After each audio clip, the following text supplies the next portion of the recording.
আল্লাহ পাক নিজের উপর অবধারিত করে নিয়েছেন যে ব্যক্তি আল্লাহর সন্তুষ্টির জন্য গরমের সময় সওম রাখবে, গ্রীষ্মকালে সওম রাখবে, পিপাসার্ত থাকবে, আল্লাহ রাব্বুল আলামিন কিয়ামতের দিন, তৃষ্ণার দিন তাকে পানি পান করাবেন ইনশাআল্লাহ।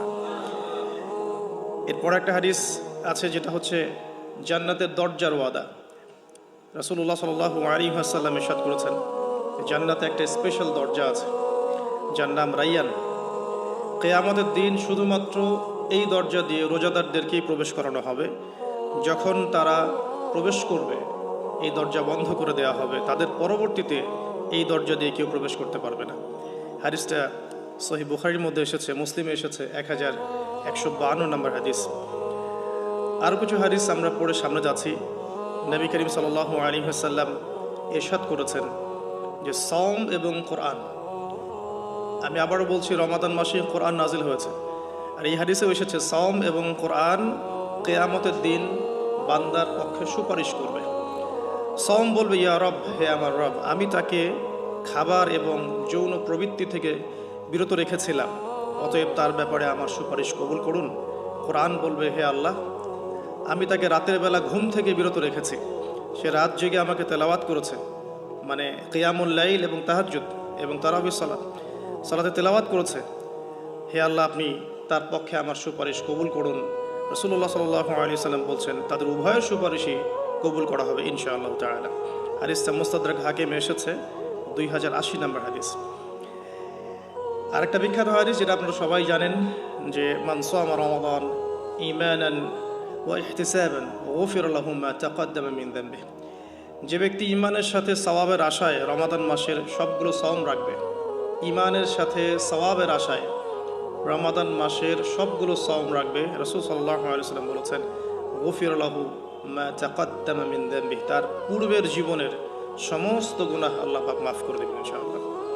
অন্য হাদিসে এসেছে যে ব্যক্তি রমাদান মাসে সওম রাখবে দিনের বেলা এবং রাতের বেলা কিয়ামুল লাইল পড়বে বা তারাবির নামাজ পড়বে বা তাহাজ্জুদ আদায় করবে, গুফিরা লাহু মা তাকাদ্দামা মিন যামবিহি, তার পূর্বের সমস্ত গুনাহ আল্লাহ পাক মাফ করে দিবেন।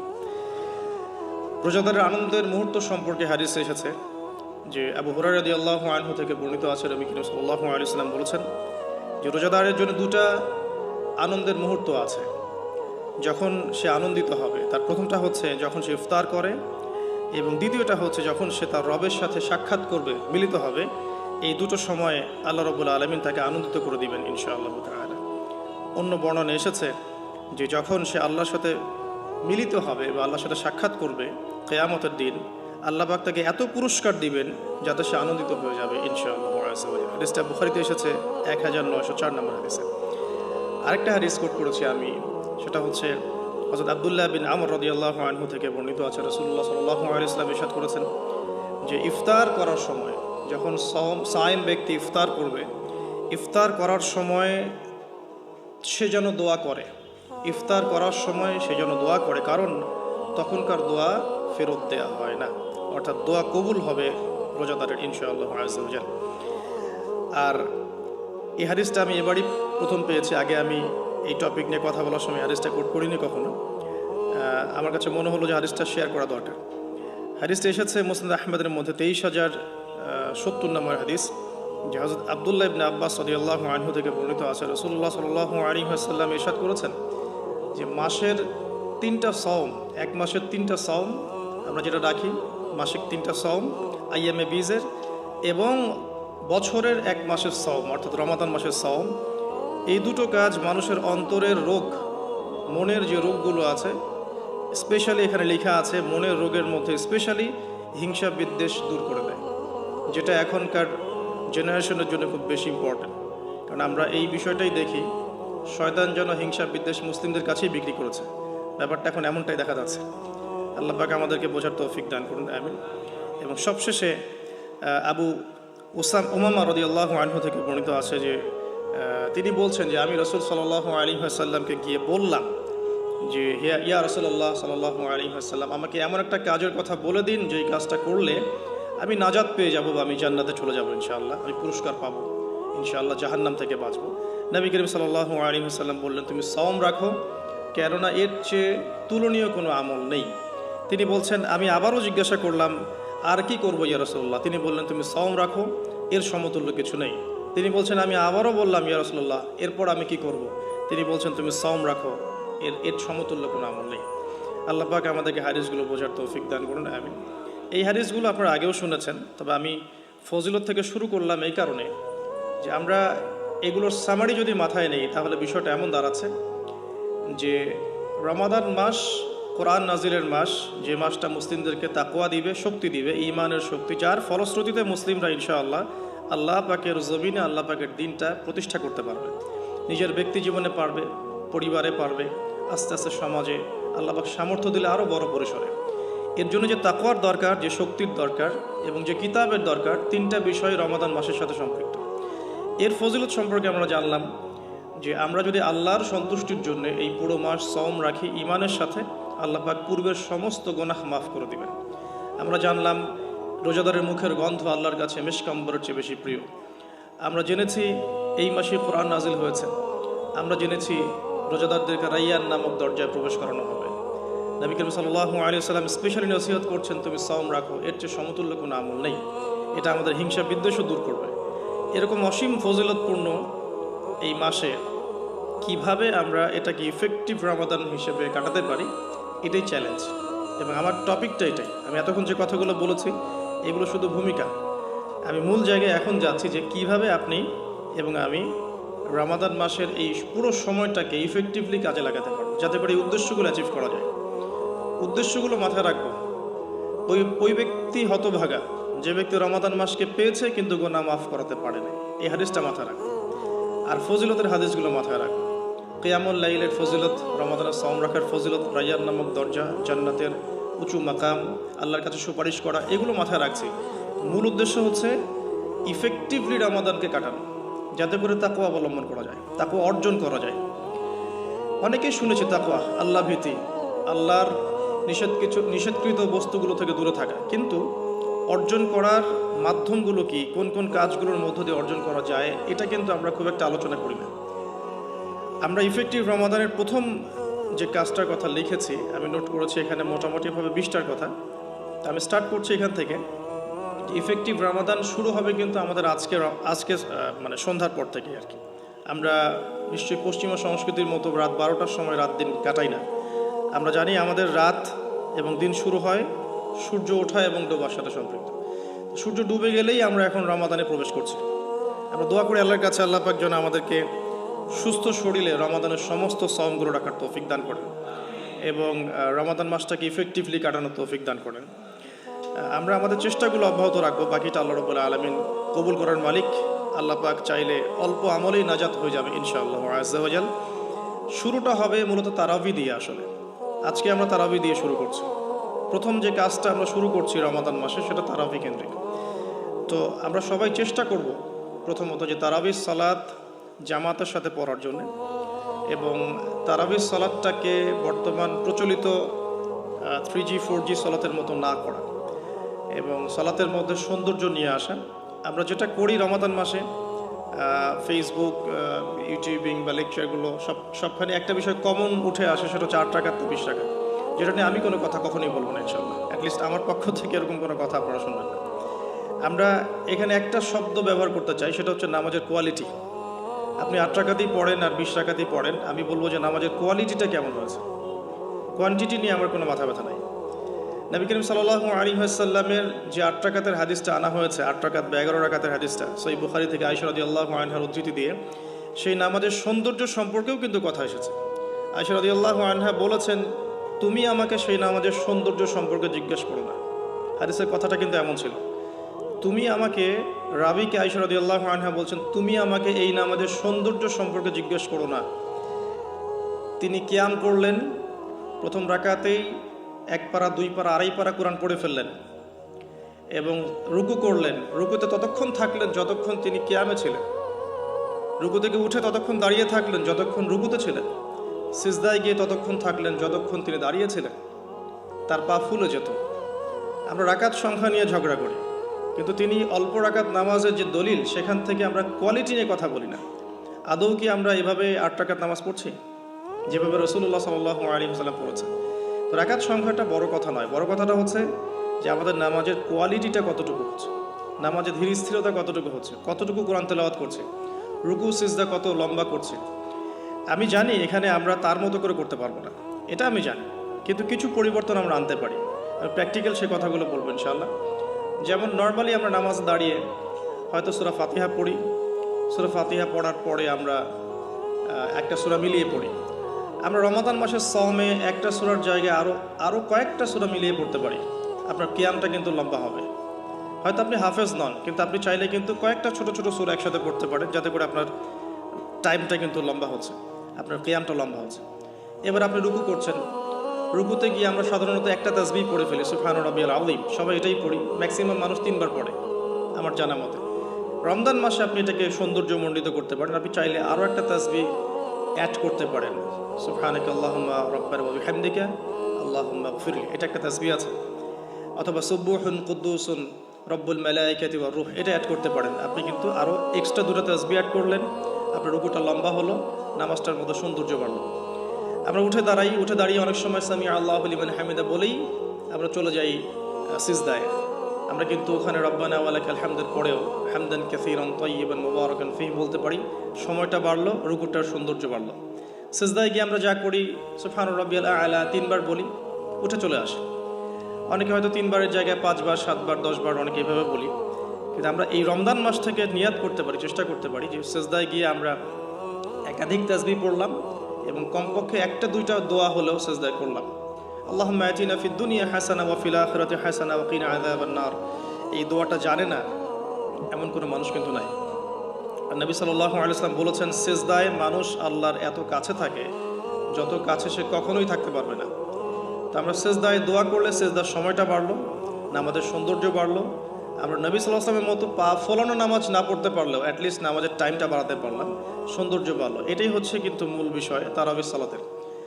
কত লম্বা সময় ধরে আমি আল্লাহর সাথে কথোপকথন করতে পারি। আমরা তাশাহুদ দরুদের পরে দোয়া মাসুরা পড়ে অনেকে সালাম ফিরিয়ে ফেলি। এখানে কিন্তু আরও দোয়া করার সুযোগ আছে। স্পেশাল আল্লাহুম্মা ইন্নী আউযু বিকা মিন আযাবিল কবরি ওয়া আযাবি জাহান্নাম ওয়া মিন ফিতনাতিল মাহইয়া ওয়াল মামাত ওয়া মিন শাররি ফিতনাতিল মাসীহিদ দাজ্জাল। এই দোয়া কিন্তু করার কথা জোরভাবে হাদিসে এসেছে, তোমরা 4টা বিষয় থেকে আশ্রয় চাও। এছাড়াও কিন্তু আপনি সালাম ফেরানোর আগে যে কোনো দোয়াই করতে পারছেন কোরআন এবং সুন্নাহ থেকে। নামাজটা লম্বা হলো, নামাজে আপনি আল্লাহর সাথে বেশি কথা বলতে পারলেন, নামাজের মধ্যে প্রশান্তি পাওয়া গেল। এভাবে নামাজ পড়ার পরে দেখবেন 2 রাকাত নামাজ পড়লে আপনার মনের মধ্যে শান্তি চলে আসছে। অথচ 3G 4G স্পিডে আপনি 10 রাকাত 20 রাকাত নামাজ পড়লে কিন্তু মনের মধ্যে শান্তি পাচ্ছেন না। মূল বিষয়টা কিন্তু এই জায়গায়। তো প্রথমে স্টার্টটা হবে আমাদের তারাবি থেকে আজকে। আর তারাবির সালাত যে ইমাম পড়াবেন, আমি অবশ্যই রিকোয়েস্ট করব তিনি যেন খতমই পড়ান। কারণ রমজান মাসে যদি কোরআন খতম না দিই তাহলে আমরা কোন মাসে কোরআন খতম দিব? এবং খতম দিতে হবে বলেই যে খুব জোরে তেলাওয়াত করতে হবে 5G স্পিডে, যাতে কেরাত কি করা হচ্ছে ইমাম সাহেবও বুঝতে পারছেন না, মুক্তাদিও বুঝছেন না। এখানে নামাজে কোরআনের হকটা ঠিকমতো আদায় হয় না। একটু ধীর স্থিরভাবে পড়া যেতে পারে। আমরা হয়তো প্রত্যেকটা আয়াতের শেষে ওয়াকফ করতে পারছি না, যেটা নবী সাল্লাল্লাহু আলাইহি ওয়াসাল্লামের সুন্নাহ ছিল। নবী করিম সাল্লাল্লাহু আলাইহি ওয়াসাল্লাম কিন্তু প্রত্যেকটা আয়াতের শেষে ওয়াকফ করতেন, থামতেন, থেমে থেমে তিনি তেলাওয়াত করতেন। হয়তো আমরা সেটা করতে পারি না, কিন্তু আমরা চেষ্টা করতে পারি তেলাওয়াতটার টেম্পোটা যেন কমে যায়, যাতে করে 2 রাকাত নামাজ পড়তে মিনিমাম 5 থেকে 8 মিনিট সময় লাগে। এই নামাজটা পড়লে আমরা মোটামুটিভাবে কিছুটা হলেও হক আদায় করতে পারবো ইনশাআল্লাহ। আমি কিছু প্র্যাকটিক্যাল কথা বলছি, কারণ প্র্যাকটিক্যালি দেখে দেখে আমার কাছে এগুলো মনে হয়েছে, এই টিপসগুলো হয়তো বা এগুলো কাজে দেবে ইনশাআল্লাহ। এছাড়াও আমরা জামাতের সাথে নামাজ পড়ার পর আমরা যেটা করতে পারি সেটা হলো শেষ রাত্রে আমরা আবারও ওঠার অভ্যাস করতে পারি। আমরা যদি আর্লি ঘুমিয়ে যাই, এবং রমাদান মাসে আমাদের একটা অভ্যাস করতে হবে, আমরা যেন আর্লি ঘুমাই। আর্লি যদি ঘুমিয়ে যাই আমরা শেষ রাতে ইনশাআল্লাহ সাহারি করার মিনিমাম 1 ঘন্টা 1.5 ঘন্টা আগে যদি উঠতে পারি, শেষ রাতে গিয়ে আমরা আবারও কিন্তু 2-4 রাকাত 8-10 রাকাত নামাজ পড়তে পারবো ইনশাআল্লাহ, এবং পরিবারের সদস্যদেরকে ওঠাতে পারবো। আর এই সময়টা সেই সময় যে সময় আল্লাহ রাব্বুল আলামিন প্রথম আসমানে নেমে আসেন এবং বান্দার জন্য আহ্বান করতে থাকেন, কে আছো আমার কাছে কিছু চাইবে আমি তোমাকে তা দেবো, কে আছো আমাকে ডাকবে আমি তোমার ডাকে সাড়া দেবো, কে আছো আমার কাছে ইস্তেগফার করবে আমি তোমার গুনাহগুলোকে মাফ করে দেবো। তো শেষ রাত্রে দোয়া কবুল হয়। দোয়া কবুলের এই সময়টাতে আমরা যেন ঘুমিয়ে না কাটাই, মিনিমাম 1 ঘন্টা আগে আমরা ওঠার চেষ্টা করব শেষ রাত্রে। তাহলে ওই সময়টা আমরা ইনশাআল্লাহ তাআলা ইবাদতে কাটাতে পারবো। আল্লাহ পাক তৌফিক দান করুন, আমিন। তো আমরা রমাদানের স্টার্টটা করব আজকের তারাবি থেকে, এবং আজকের রাতের আপনার লাস্ট শেষ রাত্রে কিছু নামাজের মধ্য দিয়ে, যেটাকে অনেকে তাহাজ্জুদ বলে থাকেন। আর এরপরে আমরা যে বিষয়গুলোর দিকে ফোকাস করব সেটা হচ্ছে সাহরি এবং ইফতার। যেহেতু আমরা শুরু করছি তারাবি দিয়ে, তারপর ঘুমাচ্ছি, ঘুম থেকে উঠে আবার তাহাজ্জুদে উঠছি, তাহাজ্জুদের নামাজ পড়ার পর আমরা কিন্তু সাহরি পড়ব। সাহরি আর ইফতার দুটাকে আমি একসাথে লিখেছি এই কারণে, এই দুটার মূল মেসেজ একটাই। রমজান মাসে আমাদেরকে নিয়াত করতে হবে এবং চেষ্টা করতে হবে সাহরি এবং ইফতারে যেন খুব বেশি না খাই। প্রথম কথা হচ্ছে এটা, সাহরি এবং ইফতারে এত বেশি খাওয়া যাবে না যেটা আপনার সওমের আধ্যাত্মিকত্ব নষ্ট করে ফেলবে। সওমের যে রুহানিয়াত বা আধ্যাত্মিকত্ব আছে, এটা বেশি খেলে নষ্ট হয়ে যাবে, বেশি ঘুমালে নষ্ট হয়ে যাবে, বেশি কথা বললে নষ্ট হয়ে যাবে, আড্ডা পিটালে, গল্প করলে, অনলাইনের সময় অপচয় করলে, অন্যান্য মুভিজগুলো দেখলে আপনার রমাদানের নূর কিন্তু নষ্ট হয়ে যাবে। বেশি খাওয়ার অভ্যাসটা ত্যাগ করতে হবে রমাদান মাস থেকেই। আমরা কিছু কিছু বিধান দেখেছি যেটা কোরআন এবং হাদিসে আছে, বাস্তবিক খুব একটা আমল আসলে নাই। তার মধ্যে অন্যতম একটা হচ্ছে খাওয়ার সুন্নত। খাওয়ার সুন্নত আমাদের সবার মধ্যে খুব একটা নাই, থাকলে আমাদের ফিটনেসগুলো এমন হতো না আসলে। খেয়াল করে দেখবেন, এই 8 তলা উঠতে কিন্তু অনেকে হাঁপায় গেছে। তো এই ফিটনেসগুলো কিন্তু আমাদের ক্ষতি করছে, আমরা বুঝতে পারছি না। আমি রমাদান মাসে রিকোয়েস্ট করবো বেশি খাবেন না, পেটের 3 ভাগের 1 ভাগ খাবেন, এবং কোনোভাবেই কোনো ম্যানুফ্যাকচার্ড খাবার খাবেন না। কোনো ম্যানুফ্যাকচার্ড ফুড আপনার শরীরের ভিতরে ঢুকতে দিবেন না। ম্যানুফ্যাকচার্ড বলতে বোঝাচ্ছি মানুষ যেগুলোকে প্রডিউস করে মার্কেটিং করছে, যেগুলোর মধ্যে সাইড ইফেক্ট আছে এবং যেগুলোর মধ্যে পুষ্টি উপাদান কম। বাসায় হোমমেড ফুড খাবেন।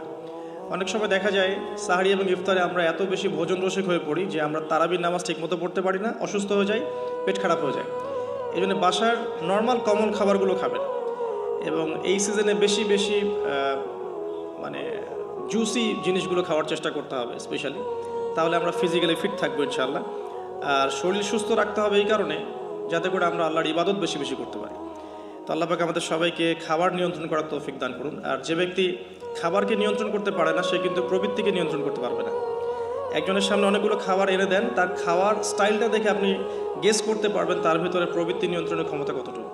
তার খাবারের স্টাইলটা দেখবেন, কীভাবে সে খাচ্ছে, সে কি গোগ্রাসে খাচ্ছে নাকি রিল্যাক্সে খাচ্ছে, খাবার দেখে কি তার মধ্যে মানে লোলুপতা প্রকাশ পাচ্ছে, তাহলে বুঝবেন সে ব্যক্তি প্রবৃত্তিকে নিয়ন্ত্রণ করতে পারবে না। এই বিষয়টা খেয়াল রাখবেন। আমরা খাবার যত বেশি প্রডিউস করব তত বেশি আমাদের মা বোনদেরকে রান্না করা থাকতে হবে। এতে করে তাদেরও রোজার যে মাহাত্ম্য এবং রোজার যে রুহানিয়াত তারাও হারাবে, সময়ের অপচয় হবে, তাদের প্রতি এক কাইন্ড অফ জুলুম করা হবে। যদি 2-3টা আইটেমে আমার খাবার হয়ে যায়, 10টা আইটেম করার কোনো প্রয়োজন নাই। সো ম্যানুফ্যাকচার্ড খাবার আমরা বাদ দিব, ম্যানুফ্যাকচার্ড ড্রিঙ্কস বাদ দিব, এবং হোমমেড খাবারগুলো থেকে অভ্যস্ত হবে ইনশাআল্লাহ। আল্লাহ পাক তৌফিক দান করুন, আমিন। এবং রমাদান মাসে আমরা যেগুলো করার নিয়াত করছি এগুলোকে সারা বছর কিন্তু ধরে রাখতে হবে আর কি। আল্লাহ রাব্বুল আলামিন আমাদেরকে তৌফিক এনায়েত করুন, আমিন। তো তারাবি, তাহাজ্জুদ এবং খাবারের পরে ইফতারের কথাটা একটু অ্যাড করে দিই যে ইফতারে এত বেশি খাবেন না যাতে করে তারাবির নামাজটা আপনি পড়তে না পারেন। ইফতারে নবী সাল্লাল্লাহু আলাইহি ওয়াসাল্লাম যে খাবারগুলো খেতেন সেই সুন্নাহ সম্মত খাবারগুলো খাওয়ার চেষ্টা করবেন ইনশাআল্লাহ। আল্লাহ পাক তৌফিক দান করুন। এরপরে আমি যে কয়েকটা পয়েন্টস লিখেছি তার মধ্যে একটা হচ্ছে যে রমাদান মাসে সওম রাখা অবস্থায় প্রথম কাজ আমাদের 5 ওয়াক্ত সালাত জামাতে পড়া। সারা বছর কি করেছি তো এই রমাদান মাস থেকে নিয়াত করতে হবে যে 5 ওয়াক্ত সালাত যেন জামাত না ছুটে যায়। এটা যারা লোকাল তাদের জন্য খুব প্রযোজ্য, যারা মুসাফির তাদের হয়তো ছুটতে পারে। যদি ছুটেও যায় একা একা পড়ে ফেলতে হবে। যদি সম্ভব হয় বাসায় জামাত করা যেতে পারে যদি ছুটে যায়। রমাদান মাসে 5 ওয়াক্ত সালাত জামাতে পড়লে অন্যান্য মাসের যে নেকি তার চেয়ে মিনিমাম 70 গুণ নেকি বেশি হবে ইনশাআল্লাহ। আর জামাত একটা ঐক্য দেয়, একটা পরিচিতি হয়, হৃদ্যতা ভালোবাসা বাড়ায়। একটা মুসলিম কমিউনিটির মধ্যে জামায়াতের গুরুত্ব অনেক বেশি, জামায়াতের সাথে নামাজ এই বিষয়টার গুরুত্ব অনেক বেশি। আমরা রমজান মাসে অ্যাটলিস্ট এই মাসে অভ্যস্ত হই যাতে করে আমাদের রমাদানের 5 ওয়াক্ত সালাত জামাতটা ছুটে না যায়। আল্লাহ পাক তৌফিক দান করুন, আমিন। স্পেশালি ফজরের সালাত এবং এশার সালাত এই দুটো জামাত যেন কোনোভাবেই না ছুটে যায়। আল্লাহ পাক আমাদেরকে তৌফিক এনায়েত করুন, আমিন। ফরজগুলো আদায়ের পাশাপাশি এরপরে আমি নোট করেছি রমাদান মাসে ডেইলি 12 রাকাত সুন্নাহ আদায় করার চেষ্টা করা উচিত। আমরা অনেক সময় দেখা যায় ফরজ নামাজগুলো পড়ি, সুন্নত নামাজগুলো তো অনেক সময় গাফিলতি হয়ে যায়, মিস হয়ে যায়। রমাদান মাসে ফরজকে যতটা গুরুত্ব দিচ্ছি সুন্নাহকেও ততটা গুরুত্ব দেওয়া উচিত। কারণ এই মাসে একটা নফল আপনাকে সুন্নার নেকি দিয়ে দিবে, একটা সুন্নাহ আপনাকে ফরজের নেকি দিয়ে দিবে ইনশাআল্লাহ। তো 12 রাকাত সুন্নাহ এই কারণে বলেছি, কারণ এটা সহজ সাধ্য এবং সবাই করতে পারবে ইনশাআল্লাহ। ফজরের আগের 2 রাকাত সুন্নাহ, জোহরের পূর্বে 4, পরে 2, এশার পরে 2 আর মাগরিবের পরে 2, এই যে মোট 12 রাকাত সুন্নাহ। নবী সাল্লাল্লাহু আলাইহি ওয়াসাল্লাম বলেছেন, যে ব্যক্তি এই 12 রাকাত সুন্নাহ আদায় করবে প্রতিদিন, তার জন্য জান্নাতে একটা করে ঘর নির্মাণ করা হবে ইনশাআল্লাহ তাআলা। তো রমাদান মাসে আমরা এই সুযোগটা নষ্ট করব না। আল্লাহ পাক আমাদেরকে তৌফিক এনায়েত করুন, আমিন। তো 5 ওয়াক্ত সালাত জামাতের সাথে 12 রাকাত সুন্নাহ। আমরা কিন্তু প্রতিটা কাজ করছি কি উদ্দেশ্যে? ওই যে শেষের অংশটুকু, লাআল্লাকুম তাত্তাকুন। এই যে তারাবি, আমার এই তাহাজ্জুদ, আমার এই কম খাওয়া, আমার এই কম কথা বলা, কম মেলামেশা করা মানুষের সাথে, আমার হালাল স্ত্রীকে ছেড়ে দেয়া, খাবার পানি ছেড়ে দেয়া, 5 ওয়াক্ত নামাজ জামাতে পড়া, ডেইলি 12 রাকাত সুন্নাহ আদায় করা, এগুলোর উদ্দেশ্য কি? আমার উদ্দেশ্যটা কিন্তু ওইটা, লাআল্লাকুম তাত্তাকুন, যাতে করে আমি শক্তি অর্জন করতে পারি, যেই শক্তি দিয়ে আমি ইসলামের বিজয় অর্জন করতে পারবো। উদ্দেশ্য কিন্তু আমাদের এইটা। এগুলো জাস্ট কাজ এবং মাধ্যম। সামনে যাচ্ছি, রমাদান মাসে আমরা বেশি বেশি দোয়া করার চেষ্টা করবো ইনশাআল্লাহ। কারণ সওম রেখে বেশি বেশি দোয়া করতে উৎসাহিত করা হয়েছে, কারণ 3 ব্যক্তির দোয়া ফেরত দেওয়া হয় না। একজন মুসাফির, যে ব্যক্তি সফরের মধ্যে আছে, আল্লাহর কাছে দোয়া করলেই দোয়া কবুল হবে ইনশাআল্লাহ। একজন ব্যক্তি যে পিতা বা মাতা হয়েছে, তার সন্তানের জন্য দোয়া করলে দোয়া কবুল হবে ইনশাআল্লাহ। আরেকজন হচ্ছে সে ব্যক্তি, যে ব্যক্তি রমাদান মাসে বা অন্য যে কোনো সময় রোজা রেখেছে, সওম রেখেছে, সওমরত অবস্থায় তার দোয়াকে ফেরত দেওয়া হবে না। আর স্পেশালি সে যদি ইফতার করতে থাকে, সেই সময়ের দোয়াকে তার ফেরত দেওয়া হবে না ইনশাআল্লাহ। তো আমরা বেশি বেশি দোয়া করবো রমাদান মাসে ইনশাআল্লাহ আযজা ওয়া জাল। আমি দোয়ার জন্য একটা বই সাজেস্ট করছি, সেটা হচ্ছে হিসনুল মুসলিম। এই বইটার মধ্যে প্রচুর দোয়া দেয়া আছে এবং অথেন্টিক সবগুলোই মাশাআল্লাহ। শেষের দিকে কিছু ঝাড়ফুঁক অংশ আছে। কারো যদি চোখ লাগা বা বদনজর বা জিন ঘটিত সমস্যা থাকে বা তাবিজ কবজ জনিত কোনো সমস্যা থাকে, এগুলো ট্রুথ, এগুলো সত্য, এগুলো কোনো আনসাইন্টিফিক বিষয় নয়। আর কোনো কিছু আনসাইন্টিফিক হলেই যে ইসলামিক হবে না, এমনও নয় বিষয়টা। তো হিসনুল মুসলিম বইটা আপনারা কালেক্ট করতে পারেন। সেখানে প্রথম অংশ আছে দোয়া এবং জিকির অধ্যায়, এবং শেষের অংশটা আছে ঝাড়ফুঁক অধ্যায়। আপনারা মিনিমাম প্রথম অংশটুকু মুখস্থ করে ফেলতে পারেন। আর দোয়া করার সময় জায়গাগুলো বুঝে দোয়া করতে হবে, যে কখন কিভাবে দোয়া করলে দোয়াগুলো কবুল হবে। প্রথম কথা হচ্ছে যে দোয়া করার আগে আল্লাহ পাকের প্রশংসা করতে হবে, আল্লাহর হামদ প্রশংসা করতে হবে। সূরা ফাতিহা পড়ে নিতে পারেন একবার। দোয়া করার শুরুতে আপনি দরুদ পড়বেন, দরুদের ফলে দোয়া কবুল হয়। দরুদ না পড়লে দোয়াটা আসমানে গিয়ে ঝুলে থাকে, উঠিয়ে নেওয়া হয় না। যখন দরুদ পড়া হবে তখন দোয়াটা উঠিয়ে নেওয়া হবে। দোয়া করার কিছু টেকনিক আছে, যে কিভাবে কি দোয়া করলে কবুল হবে, কখন দোয়া করলে কবুল হবে, এগুলো বুঝে দোয়া করতে হবে। অনেকেই বলে দোয়া করেই যাচ্ছে, কবুল হচ্ছে না।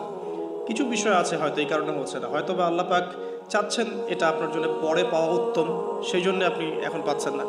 হয়তো বা আল্লাহ পাক আপনাকে পরকালে দিবেন বলে জমা রেখেছেন, হয়তো এই জন্যে পাচ্ছেন না। অথবা হয়তো আপনার আকীদায় শিরক আছে, হয়তো এই জন্য হচ্ছে না। হয়তো বা আমলে বেদায়াত আছে, এই কারণে হচ্ছে না। অথবা আপনার রিজিকে কোনো হারাম কিছু আছে, মেবি এই কারণে আপনার দোয়া কবুল হচ্ছে না। অথবা আপনি তাড়াহুড়া করছেন। তাড়াহুড়ার ব্যাখ্যায় নবী সাল্লাল্লাহু আলাইহি ওয়াসাল্লাম বলেছেন যে মানুষ বলে আমি দোয়া করেই গেলাম, আমার দোয়া কবুল হলো না। তো আমরা জেনে নিব যে কোন কোন জায়গায় কিভাবে দোয়া করলে দোয়া কবুল হবে। এই বইটার মধ্যে সবই দেয়া আছে, হিসনুল মুসলিম বইটার মধ্যে। তারপর আমি বলছি আমার ব্যক্তিগত ইলম থেকে কিছু কথা, সেটা হলো দোয়া করার আগে অবশ্যই আল্লাহর প্রশংসা করবেন, অ্যাটলিস্ট একবার আলহামদুলিল্লাহ বলে হাত তুলবেন। তারপরে আপনি নবী সাল্লাল্লাহু আলাইহি সাল্লামের কাছে উপরে একবার দরুদ পড়বেন। আগে আল্লাহর প্রশংসা, তারপরে দরুদ। এরপরে আপনি নিজের পাপের ক্ষমা চাবেন। আগে আপনি পাপ করেন বা না করেন, আগে বলবেন রব্বিক ফিরলি, আল্লাহ আমাকে মাফ করে দাও, পাপ করেন বা না করেন। এটা সুলাইমান আলাইহিস সালামের সেই দোয়া থেকে আমি শিক্ষা নিয়েছি। সুলাইমান আলাইহিস সালাম যে বিখ্যাত দোয়ায় বলেছিলেন যে আল্লাহ আমাকে এমন মুলক এবং রাজত্ব দান করুন, যে মুলক আর রাজত্ব আপনি কাউকে কখনো দেননি। এই দোয়ার শুরুতে তিনি বলেছেন রব্বিক ফিরলি, আল্লাহ আমাকে মাফ করুন। তো এটা আদব, দোয়ার আদব হচ্ছে আগে নিজের ক্ষমা চাওয়া, আল্লাহর কাছে নিজের ভুলের ক্ষমা চাওয়া, তারপরে দোয়া করা। হামসানা, দরুদ, এরপরে আপনি ক্ষমা চাবেন। এবার আপনি দোয়াগুলো করবেন আপনার মন থেকে। আরবি দোয়া জানা থাকলে আরবিতে দোয়া করবেন, কারণ আপনি আপনার রবের সাথে আরবি দিয়ে কথা বলবেন, এর চেয়ে আসলে গর্বের কি হতে পারে? আরবি ভাষা কেন শিখব, কি দরকার আছে? এটা কি সাম্প্রদায়িকতা? আল্লাহ রাব্বুল আলামিনের আল্লাহ পাক যে ভাষায় কোরআন নাজিল করেছেন, আল্লাহ পাক যে ভাষায় কথা বলেছেন কোরআনে, সেই ভাষায় আমি আল্লাহর সাথে কথা বলছি, এর চেয়ে গর্বের কি আছে আমার জন্য? আরবি কেন শিখছি, কেন শিখবো? এই ভাষাতে আমি আল্লাহর সাথে কথা বলবো। জান্নাতে এই ভাষা চলবে, কোরআনে এই ভাষায় নাজিল হয়েছে, কবরে এই ভাষায় প্রশ্ন করা হবে, তা আমি কেন এই ভাষায় আল্লাহর সাথে কথা বলবো না? এর মানে এই নয় যে কেউ যদি আরবি না জানে অন্য ভাষায় দোয়া করতে পারবে না, এমনটা নয়। অবশ্যই কেউ যদি আরবি না জানে, বেসিক দোয়াগুলো না জানে, সে বাংলাতে দোয়া করতে পারে, কোনো সমস্যা নেই। ইংরেজিতে দোয়া করতে পারে, উর্দু দিয়ে দোয়া করতে পারে। ভাষাগত পার্থক্য আল্লাহর কাছে নেই, তবে আরবির মর্যাদা আছে। আর এটা আমার কাছে গর্বের বিষয় মনে হয় যে আমি আরবি দিয়ে আমার রবের সাথে কথা বলতে পারছি। আমি আরবি দিয়ে কথা বলছি, এবং আরবি দিয়ে দোয়ার ক্ষেত্রে আপনি এত এত ভালো করে মনের ভাব প্রকাশ করতে পারবেন অল্প শব্দে, যেটা হয়তো অন্য কোনো জায়গায় সম্ভব হয়। এরপরেও আমি বলবো যে মাতৃভাষায় মানুষের মনের ভাব প্রকাশের ক্ষেত্রে সহজতা আছে। যদি কেউ আরবি না জানেন, সেক্ষেত্রে মাতৃভাষাতেই বেশি বেশি দোয়া করবেন, চলতে ফিরতে দোয়া করবেন। নির্দিষ্ট সময়েই দোয়া করতে হবে এমন নয়। রোজা রেখে সারাটা দিন যখনই আপনার মন চাচ্ছে, মনের মধ্যে একটা কিছু চাহিদা আসছে, আপনি দোয়া করে ফেলবেন। নবী সাল্লাল্লাহু আলাইহি ওয়াসাল্লাম বলেছেন, যদি তোমাদের কারো জুতার ফিতাও ছিঁড়ে যায়, সে যেন সেই ফিতাটাও আল্লাহর কাছে চেয়ে নেয়। প্রতিটা বিষয় আল্লাহর সাথে শেয়ার করতে হবে। আল্লাহ, আমার চাকরির দরকার, আমার রিজিকের সমস্যা, আমার পারিবারিক সমস্যা, আমার ব্যবসার সমস্যা, আমার ইলম অর্জন করতে চাই, আল্লাহ আমাকে ইলম দান করো। আল্লাহ, আমি শারীরিকভাবে অসুস্থ। বিভিন্ন রকম সমস্যা আমরা জর্জরিত আছি। প্রত্যেক মানুষের কোনো না কোনো সমস্যা আছে। সমস্যা থাক বা না থাক, দোয়া করতেই থাকতে হবে। যে ব্যক্তি সুখের সময় বেশি বেশি দোয়া করে, আল্লাহ পাক দুঃখের সময় তার দোয়া বেশি কবুল করেন, এমনটা হাদিস এসেছে। যে ব্যক্তি সুখের সময় ভালো আছে, এখন আমার ফিজিক্যাল আমি ফিট, এখন আমি আল্লাহ পাকের অসীম নিয়ামতের মধ্যে আছি, বাড়ি গাড়ি, টাকা করি, আত্মীয় স্বজন, স্ত্রী সন্তান সবই আছে, আমার কোনো কিছুর অভাব নাই। এরকম সুখের সময় যে ব্যক্তি বেশি বেশি দোয়া করবে, ইস্তেগফার করবে, ক্ষমা চাবে, আল্লাহ পাক দুঃখের সময় সেই বান্দার পাশে থাকবেন ইনশাআল্লাহ। আর সবচেয়ে বড় দুঃখের দিন তো কিয়ামতের দিন। আল্লাহ পাক সেদিন ইনশাআল্লাহ আমাদের সাথে থাকবেন ইনশাআল্লাহ তাআলা। দোয়ার আগে এই আদবগুলো মেনটেন করবেন। বাংলা ভাষায় দোয়া করেন যদি আরবি না জানেন। আর আরবি জানার দিকে আমি বেশি জোর দিচ্ছি, আরবি জানলে বেশি ভালো হয়। হিসনুল মুসলিম বইটা সাজেস্ট করলাম, এবং দোয়া করার কিছু টাইম আমি বলছি যে এই সময়গুলো আপনি বেশি বেশি দোয়া করতে পারেন। রোজা রেখে সারাদিন দোয়া করতে পারেন যে কোনো সময়, স্পেশালি নামাজের সেজদায়। একটা সেজদাও যেন বাদ না যায় যেখানে আপনি কোনো দোয়া করেন নাই। অ্যাটলিস্ট আপনি কিন্তু সেজদায় তাসবিহ পড়েই বলতে পারেন, আল্লাহুম্মা আতিনা ফিদ দুনিয়া হাসানা ওয়া ফিল আখিরাতি হাসানা ওয়া কিনা আযাবান নার। আল্লাহুম্মা আইন্নি আলা যিকরিকা ওয়া শুকরিকা ওয়া হুসনি ইবাদাতিক। যে কোনো দোয়া। আল্লাহুম্মা আনতাস সালাম ওয়া মিনকাস সালাম ফাহাইয়িনা রাব্বিনা বিসসালাম। আল্লাহুম্মা ইন্নী আসআলুকাল হুদা ওয়াত তুকা ওয়াল আফাফা ওয়াল গিনা। কত দোয়া আছে। রব্বি হাবলি মিনাস সালিহিন। আল্লাহুম্মা রব্বানা আতিনা ফিদ দুনিয়া হাসানা ওয়া ফিল আখিরাতি হাসানা ওয়া কিনা আযাবান নার। রব্বিরহামহুমা কামা রাব্বায়ানি সগীরা। রব্বানা আতিনা মিন লাদুনকা রাহমা ওয়া হাইয়্ লানা মিন আমরিনা রাশাদা। প্রচুর দোয়া আছে, দোয়ার উপরে সেশন করা যাবে। আপনি সেজদায় বেশি বেশি দোয়া করেন, মিনিমাম 1টা 2টা 3টা করে দোয়া করার চেষ্টা করেন। যদি আরবি না জানেন, আপনি নফল নামাজে, সুন্নত নামাজে বাংলাতেও দোয়া করলে ইনশাআল্লাহ কবুল হবে। আল্লাহ পাক সমস্ত ভাষায় বোঝেন ইনশাআল্লাহ তাআলা। সেজদায় দোয়া করেন বেশি বেশি। আমি সাজেস্ট করবো যে রমজান মাসে আপনি 2 আজানের মাঝখানে দোয়া করবেন। আজান হয়েছে, আজানের সময় দোয়া করলে দোয়া কবুল হয়ে যায়। আজান এবং একামতের মাঝখানে দোয়া করলে দোয়া কবুল হয়ে যায়। রমাদান মাসে লাইলাতুল কদর আছে, শেষ দশকের বেজর রাতগুলোর মধ্যে আমরা একে পাবো। যদি কেউ লাইলাতুল কদর পেয়ে যায়, সেই রাত্রে যে দোয়া করবে সে দোয়াগুলো কবুল হবে ইনশাআল্লাহ তাআলা।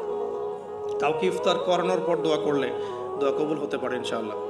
দান সাদাকা করার পর দোয়া করলে দোয়া কবুল হতে পারে ইনশাআল্লাহ। হয়তো বৃষ্টি হচ্ছে, আপনি বৃষ্টি দেখে দোয়া করলেন, দোয়া কবুল হবে ইনশাআল্লাহ। দোয়া কবুলের অনেক সময় আছে, অনেক মুহূর্ত আছে, অনেক আদব আছে। এগুলো আমি সাজেস্ট করে দিয়েছি। বইটার নাম হিসনুল মুসলিম। এই বইয়ের মধ্যে সব কিছু লেখা আছে, আপনারা একটু পড়ে নেবেন। আমি এখানে বেশি টাইম দিলে পরেরগুলো কভার করতে পারবো না। আল্লাহ পাক আমাদেরকে বেশি বেশি দোয়া করার তৌফিক দান করুন, আমিন। আর এরপরে রমাদান মাসের সওম রেখে আমরা বেশি বেশি জিকির করতে চেষ্টা করব।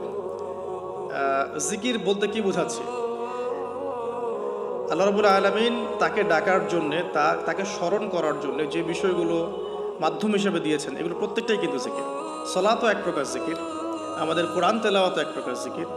আমরা এইখানে জিকির বলতে যা বোঝাচ্ছি সেটা হচ্ছে ডেইলি কিছু জিকির আমরা করি, যেগুলোর মধ্য দিয়ে আমরা আমাদের জিহ্বাকে তরতাজা রাখবো, সিক্ত রাখবো। আমরা সবসময় আজে বাজে কথা বলার চাইতে এই কোরআনের কথা, হাদিসের কথা বা আল্লাহ পাকের তাসবিহ তাহলিল, এগুলোতে অভ্যস্ত হলে পরে দেখবেন রমাদানের সওমের আধ্যাত্মিকত্ব বাড়ছে ইনশাআল্লাহ। এটা আপনি প্রমাণিত যে আপনি 1টা ঘন্টা অহেতুক কথাবার্তা বলেন কারোর সাথে, আপনার মনের নূরগুলো নষ্ট হয়ে যাবে। এবং আপনি 1 ঘন্টা চুপ করে থাকেন, দেখবেন চুপ করে থাকার ফলে আপনার মধ্যে অনেক চিন্তা আল্লাহর পক্ষ থেকে ইনস্টল হচ্ছে, ভালো চিন্তাও আসে আর শয়তানের পক্ষ থেকে খারাপ চিন্তাও আসতে পারে চুপ করে থাকলে। আর যদি আপনি বেশি বেশি জিকির করতে থাকেন, ফর এক্সাম্পল 100 বার সুবহানাল্লাহ, ফর এক্সাম্পল আলহামদুলিল্লাহ, আল্লাহু আকবার, লা হাওলা ওয়ালা কুওয়াতা ইল্লা বিল্লাহ, আস্তাগফিরুল্লাহ ওয়া আতুবু ইলাইহি, হাসবিয়াল্লাহ ওয়া নি'মাল ওয়াকিল। আপনি বলছেন লা ইলাহা ইল্লাল্লাহ অথবা লা ইলাহা ইল্লাল্লাহ ওয়াহদাহু লা শারীকা লাহু, লাহুল মুলকু ওয়া লাহুল হামদু ওয়া হুয়া আলা কুল্লি শাইইন কাদির, সুবহানাল্লাহি ওয়া বিহামদিহি, সুবহানাল্লাহিল আযীম অথবা সুবহানাল্লাহিল আযীম ওয়া বিহামদিহি। এরকম প্রচুর জিকির দেয়া আছে, কিন্তু এই বইয়ের মধ্যে দেয়া আছে। এগুলো যদি নিয়ম করে করি, আমরা একটা সময়ে ফিক্স করে করি যে আমি এই 1 ঘন্টা ফজরের নামাজের পরে এই জিনিসগুলো করব, তাহলে কিন্তু আপনি আপনার রোজার মধ্যে ইফেক্টিভ বিষয়গুলো খুঁজে পাবেন। তবে আমি এটা সাজেস্ট করি যে আপনি চলতে ফিরতে এই কাজগুলো করবেন। ঢাকা শহরে আমরা যারা থাকি, আমরা জ্যামের সাথে অভ্যস্ত। আমি বলবো যে জ্যাম যেমন একটা আযাব আমাদের জন্য, আমরা মানে বস্তুবাদিতার পিছনে বেশি ছুটছি, তো আল্লাহ পাক এই জন্য আমাদের সময়টাকে খেয়ে ফেলছে। যে এত দ্রুত তুমি দুনিয়ার দিকে ছুটতে চাও, থাকো, বসে থাকো এখানে। যত বেশি ছুটবেন তত বেশি আল্লাহ পাক পিছিয়ে দিবেন। দুনিয়ার দিকে আপনি যত বেশি ছুটবেন, আপনাকে আল্লাহ পাক তত পিছিয়ে দিবেন। তবে মুমিনরা এটাকে নিয়ামত মনে করতে পারে। আপনি জ্যামে বসে 1 পারা কোরআন তেলাওয়াত করতে পারবেন। আমি চেষ্টা করি, জ্যামে বসে আছেন আপনি এই তাসবিহ তাহলিলগুলো করতে পারেন। তাসবিহ একটা পকেটে রাখেন, আপনি বের করেন, জ্যামে বসে আছেন, 100 বার সুবহানাল্লাহ পড়তে আপনার 5 মিনিটও লাগবে না। 100 বার আলহামদুলিল্লাহ পড়তে পারেন বসে বসে, 100 বার আল্লাহু আকবার পড়তে পারেন, লা ইলাহা ইল্লাল্লাহ পড়তে পারেন, আস্তাগফিরুল্লাহ ওয়া আতুবু ইলাইহি 100 বার পড়তে পারেন, আল্লাহুম্মা সাল্লি আলা মুহাম্মাদ ওয়া সাল্লিম দরুদ পড়তে পারেন 100 বার। আপনি দেখবেন সময়টা কাজে লাগলো, আপনার কিন্তু সময়টা কাজে লাগলো, এবং আপনার মনের মধ্যে কিছু খারাপ চিন্তা চেতনা আসছিল, এটা দূর হয়ে গেল, মনটা শান্ত হলো, রিল্যাক্স থাকলেন, আল্লাহর নূর আসলো। এই কাজগুলোই একসাথে মিলে কিন্তু রোজাটাকে আপনার ইফেক্টিভ বানাবে। আগে শুধুমাত্র না খেয়ে থাকাটা আপনাকে খুব একটা রুহানিয়াত দিবে না। আল্লাহ পাক আমাদেরকে বেশি বেশি জিকির করার তৌফিক দান করুন, আমিন। আমি তারপরে বলবো, সওম রেখে ইস্তেগফার করতে হবে বেশি বেশি। ইস্তেগফার মানে আস্তাগফিরুল্লাহ ওয়া আতুবু ইলাইহি, এবং শুধু মুখে বলা নয়, বরং আমি একটা পদ্ধতি অবলম্বন করার চেষ্টা করছি, আমার কাছে এটা ইফেক্টিভ মনে হয়েছে বলে শেয়ার করছি। সেটা হলো, আমি চেষ্টা করছি যে আমার জীবনে যে পাপগুলো হয়েছে আমার দ্বারা, যেগুলো আমার মনে পড়ছে, বড় বড় পাপ আমার মনে পড়ছে, আপনি কিন্তু আপনার পাপ মনে করতে পারবেন, আপনি যে আপনি কী কী পাপ করেছেন, বড় বড় পাপ কিছু, সবগুলো হয়তো পারবেন না, কিছু কিছু পারবেন। তো একটা খাতা আমি নোট করার চেষ্টা করছি যে আমার জীবনে মেজর কী কী বড় বড় পাপ হয়েছে বলে আমার কাছে মনে হচ্ছে। তো এরকম পাপ আপনি একটা লিস্ট করতে পারেন, এবং যখন একটা পাপের কথা মনে হবে, এই পাপ সংক্রান্ত বিষয়গুলো কিন্তু মাথায় চলে আসবে, ওখানে আমার কি ভুল ছিল আসলে, এবং সেই ভুলটা যেন আমার পরিবারবর্গ না করে, এবং সেই ভুলটা যেন আমার বাচ্চারা না করে। ঠিক আছে? তো আমরা মিউজিক শুনেছি, লিখেছি যে হ্যাঁ মিউজিক শুনেছি, হয়তো বসে বসে খেলা দেখেছি তো, এগুলো কাজ করেছে। রাস্তাঘাটে চলতে ফিরতে আমাদের নজর এদিক ওদিকে চলে গিয়েছে। এমন কেউ নাই এখন এই বিশ্বে বসবাস করে যারা কখনো অনলাইনে ঢুকে একটা মেয়ের নগ্ন ছবি চোখে পড়েনি। এমনটা হয়েছে। আমরা কিন্তু নোট আউট করতেই পারি আমাদের পাপগুলো কী হয়েছে। নোট আউটগুলো করলে আমরা যেটা করতে পারি, এই রমাদানে ইন্ডিভিজুয়ালি একটা করে পাপের কথা মনে করে আল্লাহর কাছে মাফ চাইতে পারি। যদিও বা এভাবে বললেও হয়ে যায়, আল্লাহ আমার তুমি সমস্ত পাপ মাফ করে দাও, কিন্তু ইন্ডিভিজুয়ালি যখন বলবেন তখন আপনি ফিলটা পাবেন যে আমি ওই পাপটা করেছিলাম, এইটা ঠিক হয়নি, ওইটা ঠিক হয়নি। তখন ইনশাআল্লাহ তাআলা ইস্তেগফারটা পারফেক্ট হবে, এবং ইস্তেগফারের ভিতরে একটা প্রাণ আসবে ইনশাআল্লাহ। শুধু মুখে বলবো না যে আস্তাগফিরুল্লাহ ওয়া আতুবু ইলাইহি। তো আমি এটা চেষ্টা করছি লিখে ফেলার জন্য। তো এখানে দুটো বিষয় আসবে, একটা হচ্ছে আমার কিছু আল্লাহর সাথে জড়িত পাপ, আল্লাহর সাথে জড়িত পাপগুলো কিন্তু মাফ পাওয়া খুব সহজ। মুখলেসভাবে তওবা করলেই আল্লাহ পাক মাফ করে দেবেন ইনশাআল্লাহ। এবং আল্লাহ রাব্বুল আলামিন এমনও বলেছেন যে আমি এই পাপগুলোকে নেকি দিয়ে পরিবর্তন করে দেব, এটা আল্লাহ পাক বলেছেন। আরেকটা বিষয় আছে, আল্লাহ পাকের কিছু হক নষ্ট করেছে, যেমন নামাজ, হয়তো একটা সময় নামাজ পড়ি নাই, একটা সময় রোজা রাখি নাই, একটা সময় দেখা গেছে কেউ যাকাত দেয় নাই, ইত্যাদি। এগুলোর জন্যে দুটো অপশন, এখানেও দুটো অপশন। কিছু আলেম বলেছেন যে এর জন্যে খালেস তওবাই যথেষ্ট, এর কাফফারার দরকার নাই। আবার কিছু আলেম বলেছেন যে নামাজ যতগুলো কাজা হয়ে গেছে এগুলোকে হিসেব করে কাজা আদায় করে দেয়া। এরকম দুটো স্কুল অফ থট কিন্তু আছে, আমি এটা ঘাটাঘাটি করেছি। তবে আমি সবশেষ যার মতটাকে বেশি প্রাধান্য দিয়েছি এই পর্যন্ত, সেটা হচ্ছে আল্লামা তাকি উসমানী দামাত বারাকাত। তার বইয়ের মধ্যে তাসাউফ আত্মশুদ্ধি বইটার মধ্যে লেখা আছে যে এটা সবচেয়ে বেশি উত্তম হবে যদি কেউ তার জীবনে নামাজ এবং সওম এবং যাকাত এগুলোর হিসেব করে তওবা করার পরে আদায় করে দেওয়ার চেষ্টা করে। এবং ইনশাআল্লাহ আমি সে চেষ্টা করব, আপনারাও সে চেষ্টা করেন, এটা অনুরোধ করবো আর কি। এতে করে উনি এই কথাটা এই জন্য বলেছেন যে একজন মানুষ অমুসলিম ছিল, মুসলিম হয়েছে, তখন না হয় তার সমস্ত গুনাহ মাফ হয়ে যাবে, কিন্তু আমরা মুসলিম ছিলাম, 1 বছর 2 বছর নামাজ পড়েন নাই, এই গুনাহটা কিভাবে মানে কাফফারা না দিলে মাফ হতে পারে? উনার যুক্তি এটা। তো যদিও অনেক আলেম বলেছেন যে তওবা করলে মাফ হয়ে যাবে, আল্লাহ পাক মাফ করে দিবেন, বেশি বেশি নফল নামাজ পড়লে ঘাটতি পূরণ হয়ে যাবে, কিন্তু ফরজের ঘাটতিগুলো ফরজ দিয়ে আদায় করাটা উত্তম হবে বলে আমার মত। আল্লাহ পাক আমাদেরকে সাধ্যমতো করার তৌফিক দান করুন। আরেকটা অপশন আছে, রমজান মাসে উমরা করতে পারেন। রমজান মাসে যদি উমরা করতে পারেন বা সুযোগ হয়, আল্লাহ যদি তৌফিক দান করেন, সেখানে একটা সুবিধা আছে, যেমন মক্কায় 1 ওয়াক্ত নামাজ পড়লে আপনি অনেক ওয়াক্তের নেকি পাচ্ছেন, এবং মদিনাতেও 1 ওয়াক্ত নামাজ পড়লে আপনি 1000 ওয়াক্তের নেকি পাচ্ছেন। তো এখানে কিন্তু ওই কাফফারাটা আদায় হয়ে যাবে ইনশাআল্লাহ। এটা একটা সুযোগ। সো উমরা করতে যেতে পারেন, আর যদি যান আমাকেও সাথে নিয়ে যান। আল্লাহ পাক তৌফিক দান করুন।